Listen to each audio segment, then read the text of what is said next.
Hi friends, welcome to Nisha வீட்டிலிருந்து. இந்த ரம்ஜானில் என்னால் தொடர்ச்சியாக வ்ளாக்ஸ் போட முடியலங்க. நான் கொஞ்சம் பிஸியாக இருந்தேங்க.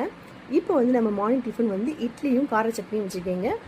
மத்தியானத்துக்கு என்ன லஞ்ச் பண்ண போகிறோம் அப்படின்னா வெஜ் புலாவ் தாங்க செய்ய போகிறேன். இந்த வெஜ் புலாவில் என்னென்ன நான் ப்ரிப்பேர் பண்ணி வச்சுருக்கேன் பாருங்கள். தக்காளி, வெங்காயம், பச்சை மிளகாய், கேர்டு, அப்புறம் மசாலா ஐட்டம்ஸ் எல்லாம் வச்சுருக்கேன். இப்போ பீன்ஸ், கேரட், பச்சை பட்டாணி வச்சுருக்கீங்க. உங்களுக்கு இது தேவையான இன்னும் கொஞ்சம் வேறு காய்கள் நீங்கள் போடனாலும் போட்டுக்கலாம். இப்போ ஆயில் ஊற்றிக்கோங்க. ரம்பையில் போட்டு பட்டை, கிராம்பு, ஏலக்காய் எல்லாம் போட்டு நல்லா பொரிஞ்சதுக்கு அப்புறம் ஆனியன் போடுங்க. நல்லா அது பொன்னிறம் ஆகணுங்க. அதுக்கப்புறம் ஒவ்வொன்றா ஸ்டெப் பை ஸ்டெப்பாக பண்ணுங்கள்.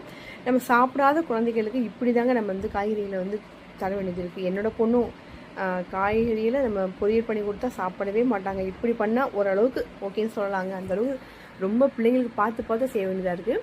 இப்போ நம்ம வேணுங்கிற காயை போட்டுட்டு என்ன மெஷர்மெண்ட் அப்படின்னா ஒரு உலக்குக்கு 1.5 உலக்கு தண்ணி தாங்க கரெக்டான மெஷர்மெண்ட். இன்றைக்கி எங்கள் வீட்டில் ஒரு அருமையான வெஜ் புலாவ் தாங்க நான் செஞ்சோம். இதே மாதிரி நீங்கள் செஞ்சு பார்த்துட்டு எப்படி வந்துச்சுன்றது எனக்கு கமெண்ட் பண்ணுங்கள், ஷேர் பண்ணுங்கள், சப்போர்ட் பண்ணுங்கள். கண்டிப்பாக சப்ஸ்கிரைப் பண்ணுங்கள் ஃப்ரெண்ட்ஸ், மறந்துடாதீங்க. Bye friends.